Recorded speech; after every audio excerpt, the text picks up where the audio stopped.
Let's talk about Tron founder Justin Sun getting sued by the SEC. This is some wild stuff. This happened yesterday. This was over TRX, which is the native asset of the Tron blockchain, and BTT, which is the token for the BitTorrent blockchain, which he acquired some years ago. The SEC is out here saying that those are unregistered securities. He's marketing them poorly, and he had all these paid celebrity endorsers who were also not playing by the rules, including Lindsay Lohan, Soulja Boy, Lil Yachty, and more. 6 of the 8 celebrities named here settled with the SEC for a total of, was it $400,000? Correct me if I'm wrong, but that is also in play. So this is really something. The SEC is just going all out. We got Coinbase, we got Justin Sun in the same day. Who's next? I don't know. Adam? Uh-oh, he raised his hand. Condolences, sir.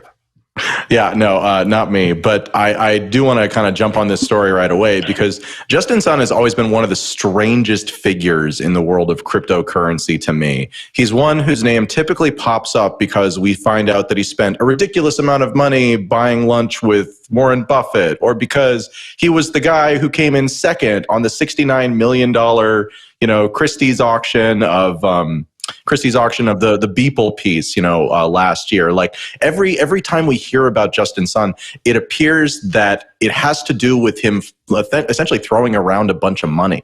And another part about it that's been really strange is that this is not a chap who came into cryptocurrency super wealthy. This is a guy who got wealthy around the time that Tron launched with, again, just like some suspicious stuff. And Tron itself is a blockchain that is considered to be quite large, but I've never met anybody that uses it. And I've been in the space for more than 10 years. So there are just all of these really weird red flags that make these allegations that the SEC has so far brought seem like they make actually a lot of sense. Effectively, one of the things that jumped out at me is the allegation that there is an incredible amount of wash trading that happens in the Tron token itself. With wash trading effectively meaning that it's one party trading with itself in a way that makes it look like there's more activity that's happening than there actually is, which can then attract people who are looking for highly liquid types of tokens. So that allegation by itself, I think, is the one that, I don't care about anything else. If that's true, that explains so much that we've seen over the years.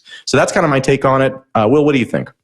Yeah, I'm actually going to give you some pushback because I think Tron does have an important place within crypto. And if you look at the numbers, it definitely shows that over 50% of USDT is actually issued on top of Tron. And if you look at its marketing or its fee structure as well, it competes with Bitcoin and Ethereum in terms of people using the chain. Yes, there is a lot of wash trading, certainly a lot of wash trading, but there is a place for these low security, high throughput chains, and a lot of people want to throw transactions around on. And that's why Tron has actually been sticky as compared to a lot of these other blockchains that might say we have high throughput, we have this and that, and they just kind of fall off the bandwagon, right? Tron, for some reason, just like Justin Sun, has been able to stick around and be relevant far past anyone's expectations.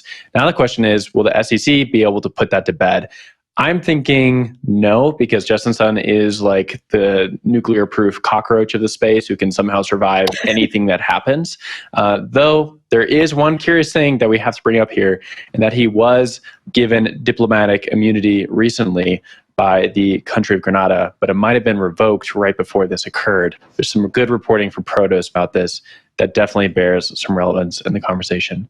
Zach, I'll throw it to you. I saw your hand. Yeah, I'm bullish on Justin Sun withstanding this nuclear bomb as he has withstood so many before. This is a man who is drawn to controversy and who thrives in it. In fact, we always see him sort of attaching himself to whatever the crisis of the day is. We saw this during the FTX implosion. We've seen this time and time again.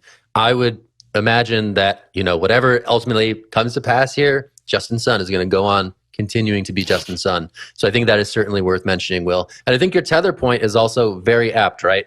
Tether is the largest stablecoin by market cap, and Tron is its leading blockchain most days relative to Ethereum. So the fact that these payments are occurring there with the stablecoin USDT suggests that it is finding use somewhere, somehow.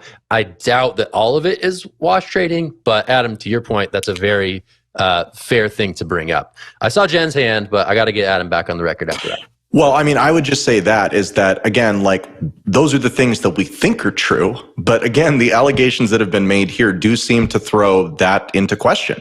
And I think, again, you know, like, have you ever used Tron to send USDT? I mean, like, I don't know anybody who has. So it just seems odd to me. You know, like, okay, yeah. So yeah, that's what it is. Anyways, Jen, over to you, please. No, I'm completely with you, Adam. I think if these allegations are true and the market manipulation is happening to the extent that the SEC is saying, and it is hurting these everyday consumers that we talk about so much, a regulator should be focusing on, I think that there is some warrant here in what the SEC is saying. And my last thought on this is, how many times do these celebrities need to be charged by the SEC to learn something? There are definitely more than 2 names on this list who have been under the SEC's magnifying glass before. And when are they going to learn? I don't know. Will, what do you think?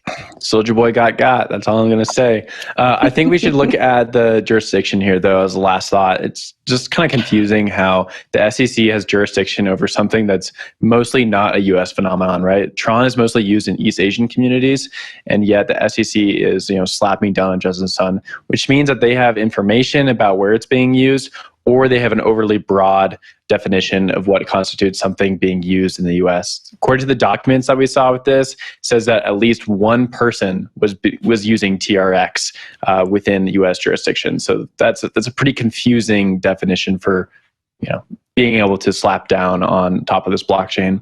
But we'll leave the conversation there. We'll go next to Adam and talk about Block. Yeah, so we are going to move on to Block, but just to say, that is the standard. If you have a single US user, even if you try to KYC them out, then the SEC decides that they have authority over the entire project. So it's a fun thing.